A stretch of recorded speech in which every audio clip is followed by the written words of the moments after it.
Today we're answering a simple question that's been lingering in my head for a while now. What is a god in the MCU? Yeah, it shouldn't be too hard, right? I am a god, you dull creature. Okay, so Loki is a god. We are not gods. We're born, we live, we die. Okay, so Asgardians are not gods. Someone might want to give that memo to Loki. Goddess of death.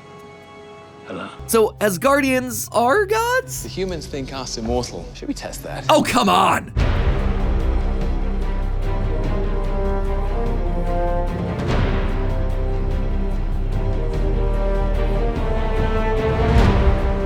Hello, Internet! Welcome to Film Theory, the show that's genetically engineered to click that subscribe button. Well, loyal theorists, after what could charitably be called a complicated series of delays, Guardians of the Galaxy Volume 3 is finally here to help Marvel Studios kick off the beginning of Phase 5. Surprised to see me? Nope, you get out of here, MODOK. You had your chance. Yeah, so despite a challenging few years for Marvel Studios, they got a desperately needed win with Guardians of the Galaxy Volume 3, allowing writer-director James Gunn to finish out his story with these characters with a genuinely heartfelt film before he jumps over to his new job running Marvel's main rival, DC Studios. Fun fact, by the way, Gunn was originally positioned to be sort of a mini Kevin Feige at Marvel, running the entire cosmic side of their universe before Disney temporarily fired him on account of some old controversial tweets, thereby allowing DC to swoop in and scoop him up. That drama resulted in the new Guardians movie dropping 3 years after it was originally intended to release, which means that there's a timeline out there in the multiverse where Endgame would have been followed by Spider-Man Far From Home and then Guardians 3. It doesn't take a theorist brain to realize that firing Gunn might just have been one of the biggest unforced errors in cinema history. That right there, that's a discussion for another day. No, what I want to talk about today is actually a question that I've seen floating around the internet for a while now. What even is a god in the Marvel Cinematic Universe these days? Between the Asgardians, the Celestials, multiversal time travelers, beings that seem to exist outside universes, it's not really clear what a god is anymore. And now, in this most recent Guardians film, you have the main bad guy, the High-Evolutionary, who's explicitly called out to be godlike. Characters mention that several parts of the galaxy consider him to be a god. The Golden People from Guardians 2, the Sovereign, they were created by him and they treat him as their god. Even the High-Evolutionary himself straight up screams his thoughts on the matter at us with the very subtle line, "There is no god. That's why I had to step in." But for as on the nose as that line is he wrong? I mean, he did create life after all, so is he or is he not a god? At this point, I'm not really sure if Marvel themselves know the answer. And you know, that's kind of a big deal when several of your latest films revolve around the god tier characters. Heck, the entire plot of Thor Love and Thunder was about a villain who wanted to kill all gods. Maybe the audience should have known what a god was before they ran with that story, huh? So this is my vow. All gods will die. Hey, if you managed to figure out who's on that list, Gore, more power to ya. You kinda earned it at that point. So if Marvel isn't gonna answer the question in their movies, I thought we'd take a crack at it, loyal theorists. What exactly is a god in the MCU? Are there any actual gods in the MCU? Well, I think I found the answer in a couple of places you might never imagine. So open the freaking door and hop on in, loyal theorists. It's time to get rolling. When you start breaking the question down, you start to see some key groups forming. The characters of stuff like Greek, Norse, and Egyptian mythology. These tend to be very powerful beings who hold domains over one specific aspect of the universe. It can either be tangible, measurable stuff like the moon or thunder, or more intangible concepts like war, mischief. The MCU has these sorts of characters in spades, as it seems like most major religions throughout the history of Earth are based on them. Thor, Loki, Odin, all the other Asgardians, they're picture-perfect examples of this, as are the Olympians that we met during Love and Thunder like Zeus and Hercules. There's the Egyptian gods of Moon Knight, as well as Namor from Wakanda Forever, who acts as a representative of Mesoamerican gods. Even characters like the Eternals seem to fit into this category because apparently several of Earth's myths were based on their lives. Humanity once believed we were gods. The flying Superman Icarus evolved into the legend of the boy who flew too close to the sun. The legendary warrior Athena became Athena, the goddess of wisdom and warfare. Athena, you're eternal, the legendary protector of Athens, the goddess of war. And yet, even at this lowest tier of godhood, things get confusing in a hurry. Sprite in the Eternals claims that the Greek goddess Athena was inspired by Athena, but then we see the Roman deity Minerva wandering around Omnipotent City in Love and Thunder. Minerva is the Roman version of Athena. She's the same goddess, she just has a different name. How's that work? And in general, the rest of the Omnipotent crew are inconsistent in the way that they choose to manifest. Sometimes these characters are real physical beings that exist in the material universe who can feel pain and die. We are not gods.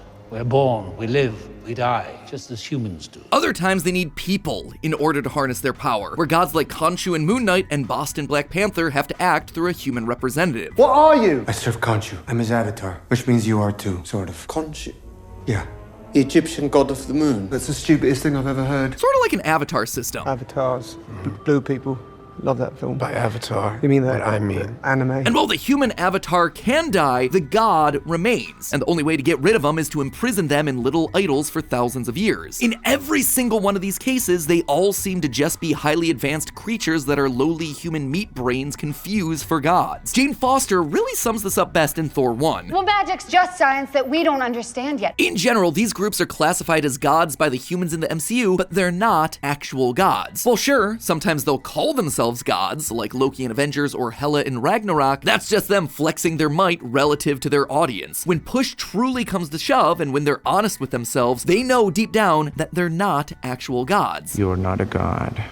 You know that, right? Asgardians and Olympians are basically just long-lived, very human-looking aliens. Namor is just a mutant. The Eternals are weird flesh robots. The closest thing I think we have to actual gods in this category are the Egyptian pantheon, because they do seem to have some outright control over souls and afterlives. But even then, I'm not convinced that they don't have themselves a physical form hidden out there somewhere in the MCU that can eventually be killed. For instance, we know Bast from Black Panther has control over the afterlife and acts through a human avatar, just like Khonshu in Moon Knight. And yet, we also see her physical form manifested in Omnipotent City during Thor: Love and Thunder. She's there hanging out with a bunch of other powerful, but ultimately killable beings. Because of that, I think we can confidently conclude that none of these characters are actually gods. They're just super powerful, mortal beings. So what's next then? Well, the second archetype that I can think here is your classic creators. Characters who are said to have crafted entire worlds simply because they wanted to. Interestingly, the High-Evolutionary thinks that he fits into this category, having created creatures like Rocket and the Sovereign, but when you actually stop and look at who else is here, it seems like Herbert might be a bit out of his league. It's here that you find characters like the Celestials, those giant alien robot gods that use infinity stones like they're nothing. I plant celestial seeds into host planets across the universe. Ego the Living Planet from Guardians 2, a Celestial, literally wanted to transform every planet he visited into another version of himself. The other Celestials, they've just been seeding worlds with life in an effort to get themselves to reproduce. There's also Dormammu, the big bad evil guy from the first Doctor Strange. He's ruler of the Dark Dimension. He eats realities to combine them with himself. Seems awfully godlike. And when Galactus is eventually added to the universe in the Fantastic Four movie, I'd expect him to fall into this category as well. But here's the thing, these guys aren't really gods either. And again, we know this based on their own admission. I'm what's called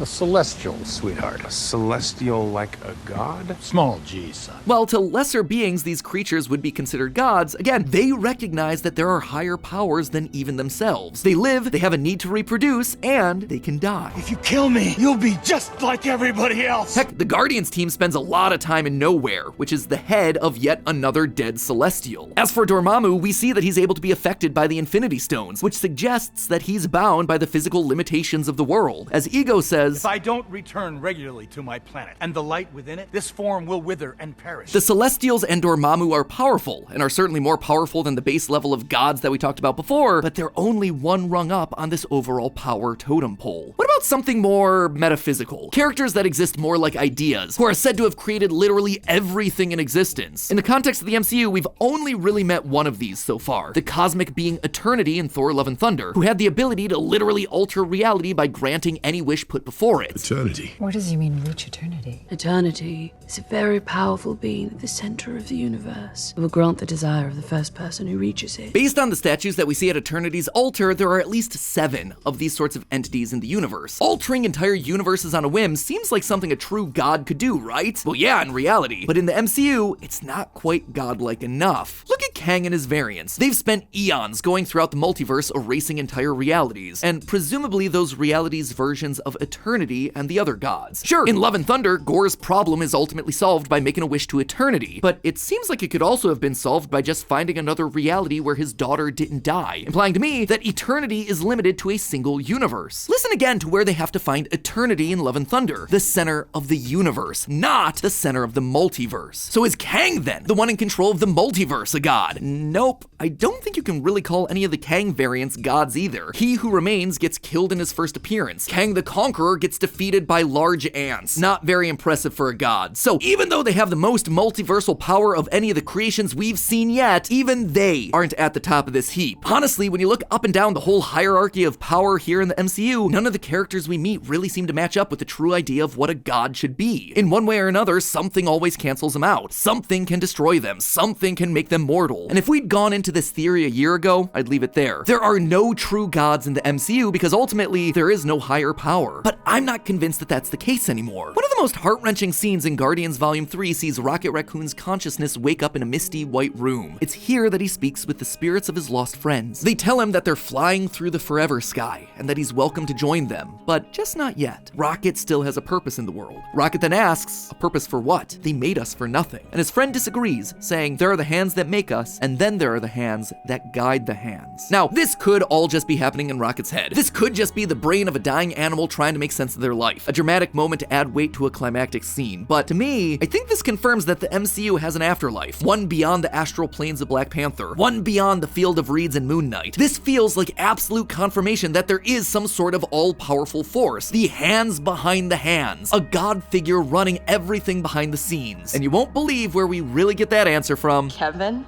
It stands for knowledge and you're the one who's making all the decisions here? Yeah, I gotta be honest with you, I didn't really expect to get a whole lot of universe-altering knowledge from She-Hulk, attorney at law. But I think Kevin here, this robot insert for Marvel Studios head honcho Kevin Feige, is literally one of, if not the only, true god. One of the canonical creators of this universe. Firstly, this is how Marvel has tended to do it in the past. Several times throughout Marvel's 60-plus year comic run, many of their characters have encountered a being simply known as the One Above All. He most famously met the Fantastic Four using the form of a man who looked an awful lot like Jack Kirby, a man who channeled his immense power through something that looked an awful lot like a pencil. Now, if you don't know, Jack Kirby was the comic book writer and artist who had just as much of a hand in the creation of the Marvel Universe as Stan Lee did, if not more. He co-created dozens of the most popular characters: Captain America, Fantastic Four, the X-Men, Black Panther, Thor, the Eternals, the Celestials, just to name a few. The choice to depict the One Above All as Jack Kirby and his power as a pencil was not only a sign of respect towards him, but also it was just accurate. He was the one calling the shots. He was the one deciding who lived and who died. He was the one creating the rules of this universe. But now we're in the MCU, and the hands that guide the hands, it's not the creators anymore, it's the Kevins of the world. In James Gunn's original Vision of the Guardians trilogy, the original Gamora was never set to die. She had to die because the hands that guide the hands dictated that it had to happen in Infinity War. Now think about what they have to say to Rocket in the new movie. You have more purpose here. I suspect if this was just James Gunn's story, if he were truly the god of this world, Rocket's narrative would have ended here. But the true gods, the Kevins, or whoever's above him, they're the ones deciding that Rocket has more franchise potential. He has more to do. His narrative isn't over, and so he must live on. Now, you might love that this is a really meta answer, or you might absolutely hate it. I'm just here to tell you what the films themselves are saying, or at least what I suspect James Gunn here seems to be saying in Guardians of the Galaxy 3. I feel like a lot of this is actually just commentary for him having to deal with a killed-off Gamora, but maybe I'm just reading too much into it. That said, there is one force that's even more powerful than Kevin, and that's us, you, the audience. In a lot of ways, we are the real gods of the MCU here. As long as we keep watching the movies, the characters will continue to live on. And once we stop watching, well, that's when the Kevins of the world start to panic. It was our indifference and disappointment towards Phase 4 that got Kevin to slow down releases. At the end of the day, the Kevins of the world are ultimately serving us, and we are in the position of power deciding whether or not we approve of the offerings they give. They toil so we can consume, and if that's not a godlike relationship, I don't know what is. So while they might be the hands that are guiding the hands, we are the eyes watching it all happen, deciding whether or not we approve of their work. Here's the moral of the story, friends, and you best listen up, Marvel. If you can't answer important questions about your own universe, if you keep putting out stories that no one wants, if you can't get your act together and actually put out films that have heart and soul, the audience is gonna lose interest. They're gonna leave these characters behind for something better, and the likes of Star-Lord and Captain America and Iron Man, all of them will join the ranks of the pantheons long past. Stories we remember, but ones we just don't tell anymore. But hey, that's just a theory. A film theory. And cut.